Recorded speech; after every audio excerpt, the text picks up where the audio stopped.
ఈ పాపను ఎవరైనా చూసారమ్మా?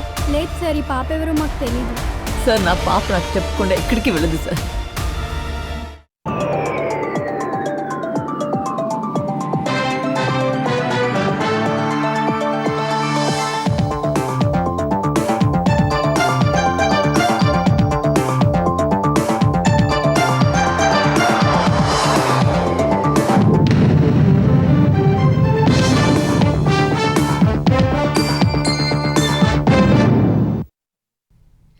నమస్కారం, ఈటీవీ న్యూస్కి స్వాగతం. ముందుగా ముఖ్యాంశాలు.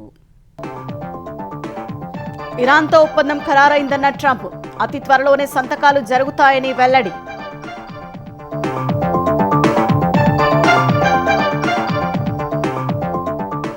ఏపీని పారిశ్రామికవేత్తలకు స్వర్గధామం చేశామన్న చంద్రబాబు, 2 ఏళ్లలోనే భారీగా పెట్టుబడులు సాధించినట్లు నీతి ఆయోగ్ భేటీలో వెల్లడి.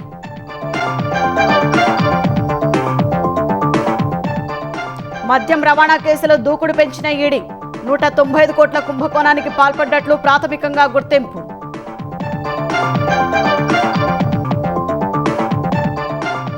తెలంగాణ ప్రాజెక్టులకు అండగా ఉండాలని ప్రధాని మోదీకి రేవంత్ రెడ్డి విజ్ఞప్తి. 7 అంశాలపై వినతి పత్రం ఇచ్చిన సీఎం.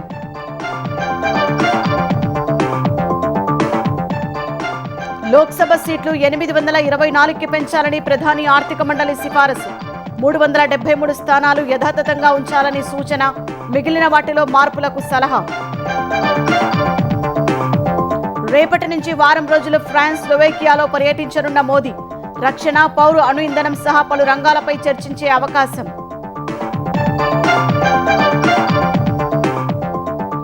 నీట్ పేపర్ లీక్, ఆర్థిక సంక్షోభం వంటి సమస్యలపై దేశవ్యాప్త ఉద్యమానికి సిద్ధమైన కాంగ్రెస్, 4-5 రోజుల్లో కార్యాచరణ ప్రకటన.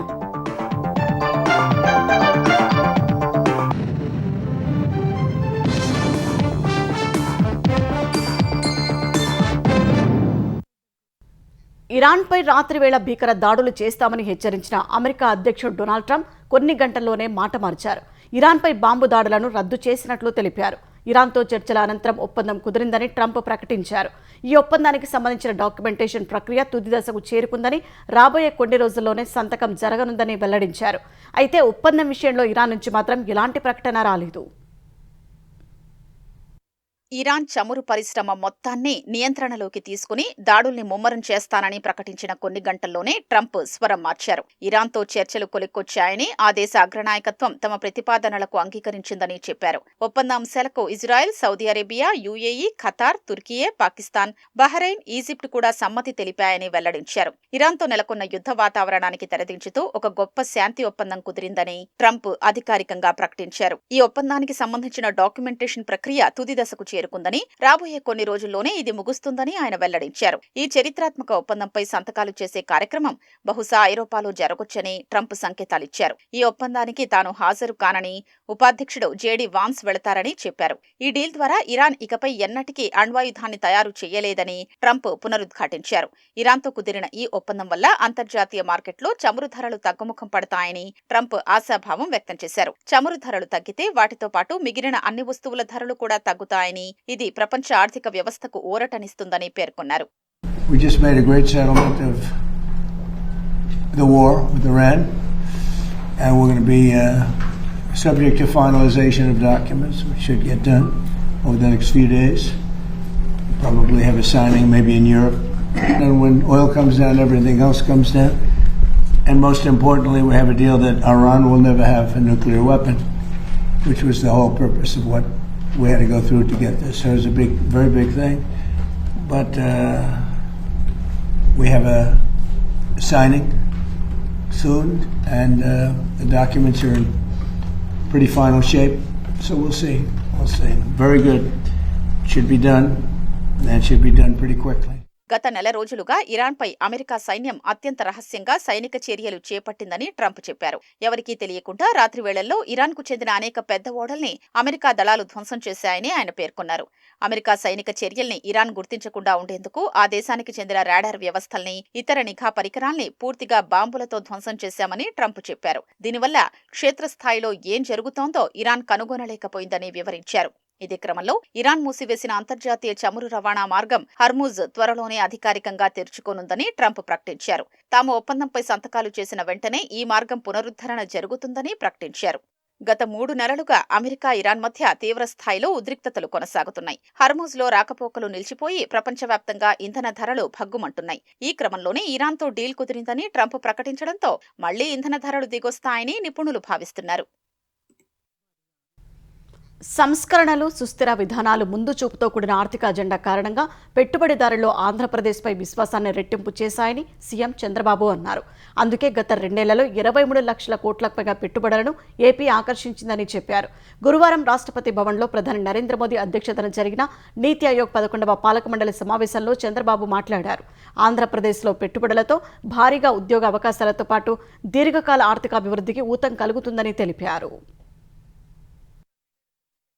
నీతి ఆయోగ్ పాలక మండలి సమావేశంలో పాల్గొన్న సీఎం చంద్రబాబు ప్రధాని మోదీ 12 ఏళ్ల పాలనలో భారత్ విధానపరమైన పక్షవాతం నుంచి బయటపడి అభివృద్ధి దిశలో పరుగులు తీస్తోందని చెప్పారు. సరళీకృత విధానాలు, పాలనా సంస్కరణలు, సులభతర వాణిజ్య విధానాలు భారత ఆర్థిక వ్యవస్థను బలోపేతం చేశాయన్నారు. ప్రపంచమంతా అనిశ్చితి నెలకొన్నా భారతదేశం అత్యంత వేగంగా అభివృద్ధి చెందుతోందని చంద్రబాబు పేర్కొన్నారు.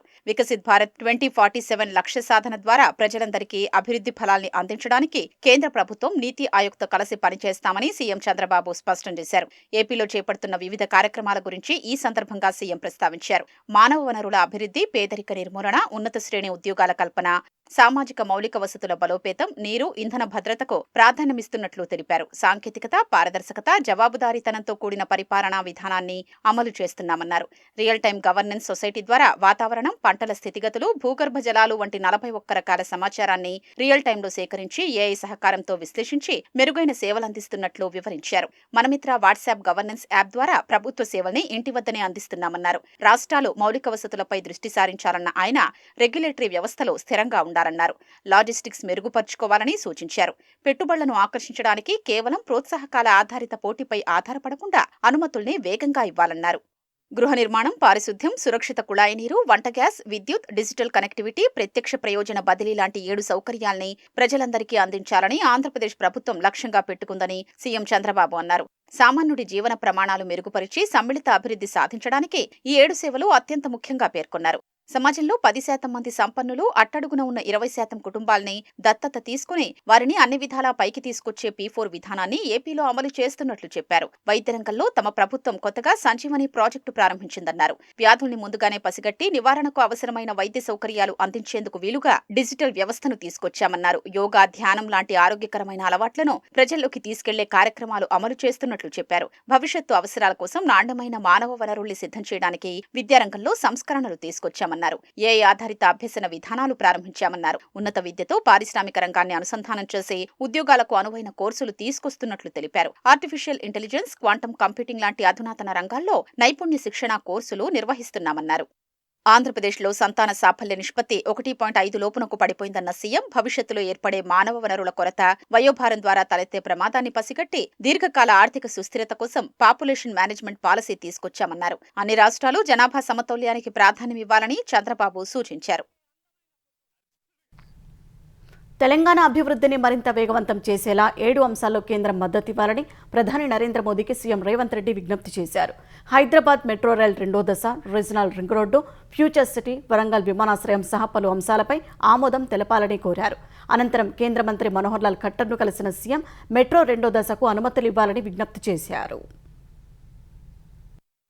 ఢిల్లీలో నీతి ఆయోగ్ సమావేశం అనంతరం ప్రధాని నరేంద్ర మోదీని కలిసిన సీఎం రేవంత్ రెడ్డి తెలంగాణకు అవసరమైన వివిధ ప్రాజెక్టులతో కూడిన వినతి పత్రాన్ని అందించారు. తెలంగాణకు తక్షణం 7 వరాలివ్వాలని విజ్ఞప్తి చేశారు. తెలంగాణలో సాగు, తాగునీటి అవసరాల కోసం గోదావరి జలాల్ని సమర్థంగా ఉపయోగించుకునేలా మహారాష్ట్ర ప్రభుత్వంతో చర్చలకు కేంద్రం తరపున సహకారం అందించాలని ఈ సందర్భంగా కోరారు. హైదరాబాద్ మెట్రో రైల్ 2వ దశ ప్రతిపాదనల్ని ఆమోదించాలని ప్రధానికి సీఎం విజ్ఞప్తి చేశారు. 7 కారిడార్లలో 122.9 కిలోమీటర్ల మేర మెట్రో మార్గ నిర్మాణం కోసం 38,595 కోట్లతో ప్రతిపాదనలు సమర్పించామన్న రేవంత్ రెడ్డి ఈ ప్రాజెక్టును కేంద్ర, రాష్ట్ర ప్రభుత్వాల జాయింట్ వెంచర్ గా మంజూరు చేయాలని కోరారు. హైదరాబాద్ రీజనల్ రింగ్ రోడ్డు పనులకు వెంటనే ఆమోదం తెలపాలని సీఎం వినతి పత్రంలో కోరారు.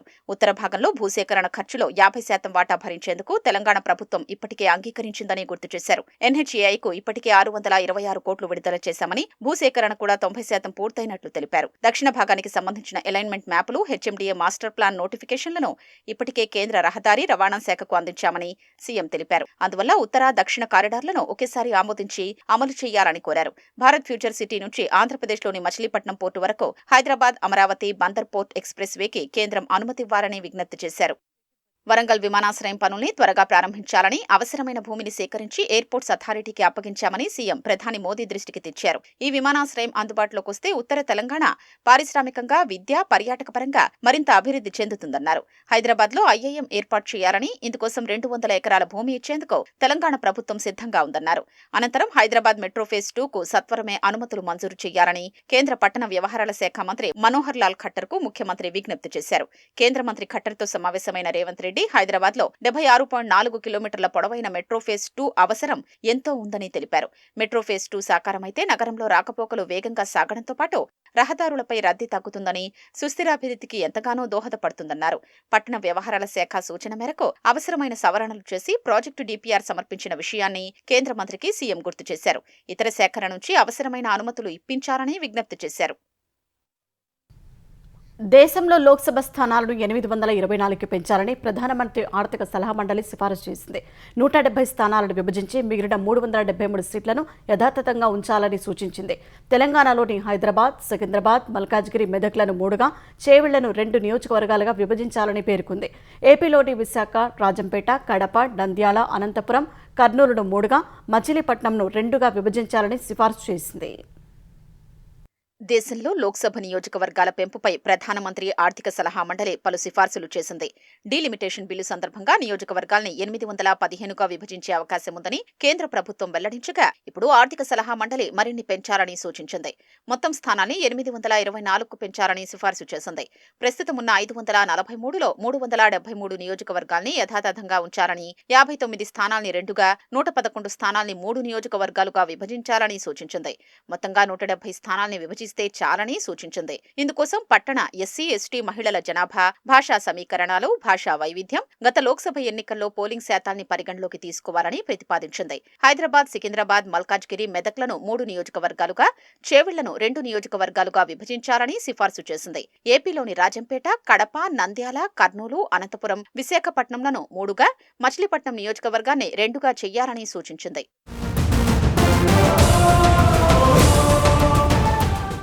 2024 సాధారణ ఎన్నికల నాటికి దేశంలోని ప్రతి లోక్సభ నియోజకవర్గంలో సగటున 18.2 లక్షల మంది ఓటర్లు ఉన్నారని ప్రధానమంత్రి ఆర్థిక సలహా మండలి తెలిపింది. ఎన్నికల సమయంలో పెద్ద నియోజకవర్గాల్లో ఓటింగ్ శాతం తక్కువగా ఉంటోందని పేర్కొంది. 2009, 2014, 2019, 2024 ఎన్నికల్ని విశ్లేషిస్తే చిన్న నియోజకవర్గాల్లో ఎక్కువగా ఓటింగ్ జరుగుతోందని తెలిపింది. భవిష్యత్తులో ఓటింగ్ శాతాన్ని పెంచడానికి ఇప్పుడున్న 543 స్థానాల్ని 824కు పెంచాలని సూచించినట్లు పేర్కొంది. నియోజకవర్గాల్ని విభజించడం వల్ల ఓటింగ్ 2.32% పెరుగుతుందని వెల్లడించింది. ఈ సిఫార్సుల ప్రకారం నియోజకవర్గాల్ని విభజిస్తే ఆంధ్రప్రదేశ్లో 3.52%, తెలంగాణలో 6.55% ఓటింగ్ పెరిగే అవకాశం ఉందని ప్రధానమంత్రి ఆర్థిక సలహా మండలి పేర్కొంది.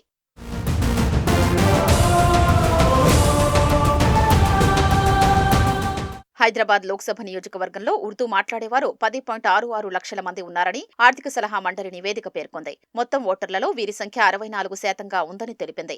తెలుగు మాట్లాడేవారు 28%, హిందీ మాట్లాడేవారు 5.15% ఉన్నట్లు వెల్లడించింది. అందువల్ల హైదరాబాద్ నియోజకవర్గాన్ని 3గా విభజించాలని సిఫార్సు చేసినట్టు పేర్కొంది.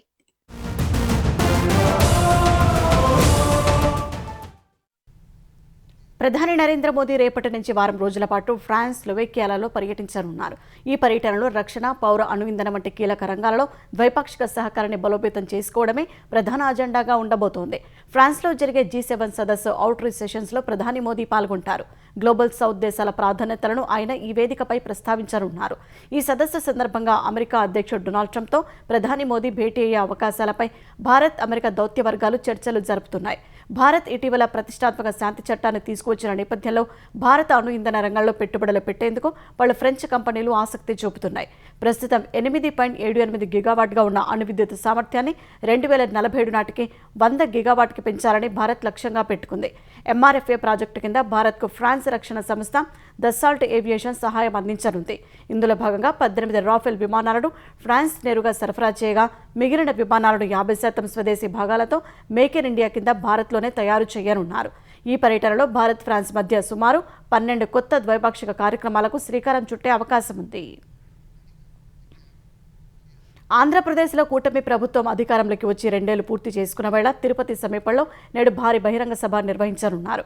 ఈ సభకు సీఎం చంద్రబాబు, ఉప ముఖ్యమంత్రి పవన్ కళ్యాణ్, ఐటీ శాఖ మంత్రి నారా లోకేష్, ఇతర కీలక నేతలు హాజరు కానున్నారు. 2 ఏళ్ల పాలనలో కూటమి ప్రభుత్వం సాధించిన ప్రగతిని, అమలు చేసిన సంక్షేమ పథకాలను ప్రజలకు వివరించనున్నారు. ఎన్నికల ముందు ఇచ్చిన సూపర్ 6 హామీలు, యువతకు ఉద్యోగ అవకాశాలు, మహిళా సాధికారతకు చేపడుతున్న చర్యలను తెలియజేయనున్నారు. ప్రభుత్వ విజయాలు, ఎన్నికల సమయంలో ప్రజలకు ఇచ్చిన హామీల అమలు తీరు, రాష్ట్ర పునర్నిర్మాణ దిశగా చేపట్టిన కార్యక్రమాలను సీఎం చంద్రబాబు ప్రజలకు వివరించనున్నారు. తిరుపతి జిల్లా పోలీస్ శాఖ సభ కోసం భద్రతా ఏర్పాట్లు చేసింది. ప్రముఖులు, అత్యంత ప్రముఖులు, సాధారణ ప్రజల కోసం ప్రత్యేక ప్రవేశ మార్గాలు ఏర్పాటు చేశారు. సభ ఏర్పాట్లను హోంమంత్రి అనిత, జిల్లా ఇన్ఛార్జి మంత్రి అనగాని సత్యప్రసాద్ జిల్లా అధికారులతో కలిసి పరిశీలించారు. తిరుపతిలో విజయోత్సవ సభను పండుగ వాతావరణంలో నిర్వహించనున్నట్లు మంత్రి అనగాని సత్యప్రసాద్ తెలిపారు. తర్వాత ఈ రాష్ట్రం తిరోగమనం పడింది. 30 సంవత్సరాలు వెనకెళ్ళిపోయిన పరిస్థితి. దాన్ని మళ్ళా 2024లో పెద్ద ఎత్తున ప్రజలందరూ కూడా, ప్రపంచంలో ఉన్న తెలుగు వారందరూ కూడా విఘ్నతతో, ఒక నమ్మకంతో కూటమి ప్రభుత్వాన్ని అఖండ విజయం ఇచ్చారు. వారి నమ్మకం వమ్ము కాకుండా ఏదైతే మాట ఇచ్చామో సూపర్ 6 అన్నామో, అలాగే అయితే ప్రమాణ స్వీకారం చేసిన తర్వాత వెంటనే పెట్టిన 5 సంతకాలు కూడా అద్భుతంగా క్షేత్రస్థాయిలో అమలు చేశాము. దాంట్లో ముఖ్యంగా డిఎస్సీ అవ్వచ్చు, దాన్ని కూడా ఈ ప్రతిపక్షాలు హేళన చేసే విధంగా ఉంది. ఎక్కడ కూడా ఒక్క చిన్న తప్పు కూడా లేకుండా చాలా పారదర్శకంగా జరిగినటువంటి డిఎస్సీని కూడా వాళ్ళని హేళన చేస్తారు, మాట్లాడుతున్నారు. జగన్ పాలనలో జరిగిన మద్యం రవాణా కుంభకోణం కేసులో ఈడీ దూకుడు పెంచింది. బెవరేజెస్ కార్పొరేషన్ డిపోల నుంచి దుకాణాలకు మద్యం సరఫరా చేయడంలో దాదాపు 195.33 కోట్ల కుంభకోణానికి పాల్పడ్డట్లు ఈడీ ప్రాథమికంగా గుర్తించింది. ప్రధాన నిందితుడు దొంతిరెడ్డి వాసుదేవరెడ్డి, కీలక నిందితుడు రాజకేశ్వరరెడ్డిని హైదరాబాద్లో అరెస్టు చేసిన అధికారులు విచారణ అనంతరం నాంపల్లిలోని ఈడీ ప్రత్యేక న్యాయస్థానంలో హాజరుపరిచారు. ఈ నెల 25 వరకు రిమాండ్కు పంపుతూ న్యాయస్థానం ఆదేశించింది. వైసీపీ నేత కారుమూరి వెంకట నాగేశ్వరరావు, ఆయన కుమారుడి చుట్టూ కూడా ఈడీ ఉచ్చు బిగిస్తోంది. ఆంధ్రప్రదేశ్ వ్యాప్తంగా నేటి నుంచి పాఠశాలలు పునఃప్రారంభం కానున్నాయి. వేసవి సెలవుల తర్వాత ఇప్పుడు బడి గంటలు మోగనున్నాయి. పాఠశాలలు తెరిచిన రోజే పాఠ్యపుస్తకాలు, నోటు పుస్తకాలు, నిఘంటువులు అందించేలా ప్రభుత్వం చర్యలు తీసుకుంది. 98% పైగా పాఠ్యపుస్తకాలు, నోట్ పుస్తకాలు ఇప్పటికే బడులకు చేరాయి. అంతర్జాతీయంగా ఉన్న యుద్ధ ఉద్రిక్తతల కారణంగా సర్వేపల్లి రాధాకృష్ణన్ మిత్ర కిట్ల పంపిణీలో ఈ ఏడాది కొంత జాప్యం జరగనుంది. గుత్తేదారులు బ్యాగులు, బూట్లు, సాక్సులు, బెల్టు, యూనిఫామ్లను సరఫరా చేసినట్లు విద్యార్థులకు అందజేసేందుకు అధికారులు చర్యలు చేపట్టారు. ఉపాధ్యాయులు, తల్లిదండ్రుల సమావేశం నాటికి అందరికీ విద్యార్థి మిత్ర కిట్ల పంపిణీని పూర్తి చేసేందుకు ప్రయత్నాలు చేస్తున్నారు. పాఠశాలల పునఃప్రారంభం నేపథ్యంలో ఉపాధ్యాయులు, విద్యాశాఖ అధికారులు ప్రచారం చేస్తున్నారు. ప్రభుత్వ పాఠశాలలో కల్పిస్తున్న సౌకర్యాలను పిల్లల తల్లిదండ్రులకు వివరిస్తున్నారు. వేబీజీ రామ్జీ పథకం అమలుకు నోటిఫికేషన్ విడుదల చేయాలని తెలంగాణ ప్రభుత్వానికి కేంద్ర బొగ్గు గనుల శాఖ మంత్రి కిషన్ రెడ్డి సూచించారు. ఈ పథకానికి కేంద్రం, రాష్ట్ర సర్కార్లు 60-40 నిష్పత్తిలో నిధులు ఖర్చు చేయాల్సి ఉన్నందున తెలంగాణ వాటా నిధులను కేటాయించాలని కోరారు. జూలై 1 నుంచి దేశవ్యాప్తంగా వీబీజీ రామ్జీ పథకం అమల్లోకి రానున్న నేపథ్యంలో కేంద్ర గ్రామీణ అభివృద్ధి శాఖ మంత్రి శివరాజ్ సింగ్ చౌహాన్తో కలిసి కిషన్ రెడ్డి తెలంగాణకు సంబంధించిన వివరాలను అడిగి తెలుసుకున్నారు. అనంతరం ఓ ప్రకటన విడుదల చేసిన కిషన్ రెడ్డి ఈ పథకం కింద 2026-27 ఆర్థిక ఏడాదికి గాను తెలంగాణకు 3,825 కోట్ల రూపాయల నిధులు కేటాయించినట్లు తెలిపారు. తెలంగాణలో వీబీజీ రామ్జీ పథకం సజావుగా అమలు చేసేందుకు కేంద్రం, రాష్ట్ర ప్రభుత్వంతో నిరంతరం సమీక్షలు జరుపుతున్నట్లు కేంద్ర మంత్రి స్పష్టం చేశారు. పేద ప్రజల సంక్షేమమే లక్ష్యంగా కాంగ్రెస్ ప్రభుత్వం అడుగులు వేస్తోందని తెలంగాణ కార్మిక శాఖ మంత్రి వివేక్ వెంకటస్వామి వెల్లడించారు. సిద్దిపేట జిల్లా అక్బర్పేట, బొంపల్లి మండలంలో లబ్ధిదారులకు కళ్యాణ లక్ష్మి, షాదీ ముబారక్ చెక్కులను మంత్రి పంపిణీ చేశారు. తమ ప్రభుత్వం 200 యూనిట్ల ఉచిత విద్యుత్, మహాలక్ష్మి వంటి పథకాలతో ప్రజలకు అండగా నిలుస్తోందని మంత్రి అన్నారు. లబ్ధిదారులందరికీ ఇందిరమ్మ ఇళ్లను అందజేస్తామని వివేక్ తెలిపారు. ప్రభుత్వం కేంద్రంలో ఉన్నప్పుడు అన్ని జిల్లాలలో ఇందిరమ్మ ఇల్లు ఈరోజు కూడా ప్రజలందరూ కూడా గుర్తించుకుంటారు. తర్వాత 2012లో కూడా అప్పుడు కూడా ఇందిరమ్మ ఇల్లు ఇవ్వాలని చెప్పి కాంగ్రెస్ ప్రభుత్వం అప్పుడు అందరికీ ఇందిరమ్మ ఇల్లు ఇచ్చింది. ఇప్పుడు కూడా అసలు ఊహించలేము 10,000 ఇల్లు మన ఈ సిద్దిపేట జిల్లాకి రాష్ట్ర ప్రభుత్వం శాంక్షన్ చేసింది. అందరికీ ఇందిరమ్మ ఇల్లు లభిస్తుంది. అంతేకాదు ఇప్పుడు మళ్ళా వచ్చే ఈ సంవత్సరం ఇంకొక 2000 ఇల్లు అంటే 6000 ఇల్లు మన ఈ సిద్దిపేట జిల్లాకి శాంక్షన్ కావడం జరిగింది. ప్రభుత్వాలు వ్యవసాయాన్ని పరిశ్రమలాగా చూసినప్పుడే రైతుల సమస్యలకు పరిష్కారం లభిస్తుందని తెలంగాణ రక్షణ సేన టీఆర్ఎస్ అధ్యక్షురాలు కవిత అన్నారు. నల్గొండ జిల్లాలోని మాడుగుల మండలం ఇందుగులలో పర్యటించిన ఆమె బత్తాయి తోటలను పరిశీలించి రైతులతో రౌండ్ టేబుల్ సమావేశం నిర్వహించారు. తాలు తరుగు పేరిట 45 లక్షల టన్నుల ధాన్యాన్ని ప్రభుత్వం రైతుల నుంచి దోపిడీ చేసిందని కవిత విమర్శించారు. నల్గొండ జిల్లాకు చెందిన ఓ మంత్రి హైదరాబాద్ శివారులో 200 ఎకరాల అసైన్డ్ భూమిని కొన్నారని ఆరోపించారు. ఈ వ్యవహారంపై త్వరలోనే ఆధారాలు బయటపెడతారని కవిత స్పష్టం చేశారు. గారు ఉన్నారు. డిండి ప్రాజెక్టు గత 3 ఏళ్లలో ముందడుగు ఎందుకు వేస్తలేదో ముఖ్యంగా చెప్పాలి ఉత్తమ్ కుమార్ రెడ్డి గారు. రైతు డిక్లరేషన్ ఉంది నా దగ్గర, నా చేతిలో, కాంగ్రెస్ పార్టీ ఇచ్చినటువంటిది. ఇందులో చాలా గట్టిగా ఏం చెప్పిన రానాడంటే అసైన్డ్ భూములన్నింటినీ కూడా పర్మనెంట్ గా మీకు పట్టాలు చేసి ఇస్తామని చెప్తున్నారు. కానీ అసైన్డ్ భూములన్నీ కూడా ఇండస్ట్రీస్ పెట్టే పేరుతోని ఫస్ట్ లాక్కుంటున్నటువంటి పరిస్థితి ఇవాళ కనబడతా ఉంది. ఈ జిల్లాకు సంబంధించిన ఒక మంత్రి గారు కూడా, నాకు తెలిసి మీ అందరికి తెలిసి నేను ఆధారాలు లేకుండా మాట్లాడా, ఈ జిల్లాకు సంబంధించినటువంటి ఒక మంత్రి ఇవాళ హైదరాబాద్ శివార్లలో 200 ఎకరాల పైచిలకు అసైన్డ్ భూమిని మరి కంప్లీట్ గా కొని పెట్టుకుంటున్నారు. అంటే ఏంటంటే ఎలక్షన్ ఇయర్ లో అసైన్డ్ భూములకు రైట్స్ ఇస్తారట. సో మంత్రులు ఇప్పటి నుంచి అన్ని అసైన్డ్ భూములు కొని పెట్టుకుంటున్నారు. తెలంగాణ వైద్యారోగ్య శాఖలో బదిలీల ప్రక్రియ విజయవంతంగా పూర్తయిందని ఆ శాఖ ఉన్నతాధికారులు తెలిపారు. వైద్య సేవలకు ఎలాంటి అంతరాయం కలగకుండా 157 క్యాడర్లలో మొత్తం 4869 మంది ఉద్యోగులను బదిలీ చేసినట్టు వైద్యారోగ్య శాఖ ప్రకటించింది. అత్యధికంగా పబ్లిక్ హెల్త్ డైరెక్టరేట్ పరిధిలో 2258 మంది ఉద్యోగులను బదిలీ చేసినట్టు పేర్కొంది. వైద్యారోగ్య శాఖలోని వివిధ విభాగాలు, ప్రభుత్వ మెడికల్ కాలేజీలు, టీచింగ్ ఆసుపత్రుల్లో అవసరాలకు అనుగుణంగా డాక్టర్లు, నర్సులు, పారామెడికల్ సిబ్బందిని పునర్వ్యవస్థీకరించామని పేర్కొంది. 4 ఏళ్లు అంతకంటే ఎక్కువ కాలం ఒకే చోట పనిచేసిన వారికి మాత్రమే బదిలీ అవకాశం కల్పించినట్టు వైద్యారోగ్య శాఖ తెలిపింది. వైద్య సేవలో 90% సేవలను జిల్లా స్థాయిలోనే అందుబాటులోకి తీసుకురావాలనే లక్ష్యంతో మౌలిక సదుపాయాలు, మానవ వనరులను పెంచుతున్నామని వివరించింది. హైదరాబాద్లో వరద ముంచెత్తిన ప్రాంతాల్లో నాలా, మ్యాన్హోల్ సమస్యలను పరిష్కరించాలని అధికారులను హైడ్రా కమిషనర్ రంగనాథ్ ఆదేశించారు. మాదాపూర్, కొండాపూర్, మియాపూర్ ప్రాంతాల్లో క్షేత్రస్థాయిలో పర్యటించిన ఆయన వరద ముంచెత్తడానికి గల కారణాలను తెలుసుకున్నారు. కొండాపూర్ నుంచి మొండికుంటకు చేరాల్సిన వరద ప్రవాహానికి మీనాక్షి టవర్స్ వద్ద బాక్స్ డ్రైన్లో తలెత్తిన ఇబ్బందులే కారణమని గుర్తించారు.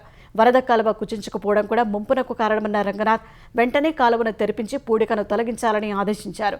ఖాజాగూడ చెరువు సహా మల్కం చెరువుకు వెళ్లే ఇన్లైట్లు సరిగ్గా లేకపోవడం వల్లే గచ్చిబౌలి పరిసరాలు ముంపునకు గురయ్యాయని గుర్తించారు. 2 రోజుల్లో ఇన్లెట్ పనులన్నీ పూర్తి చేయాలని అధికారులకు రంగనాథ్ ఆదేశాలు జారీ చేశారు.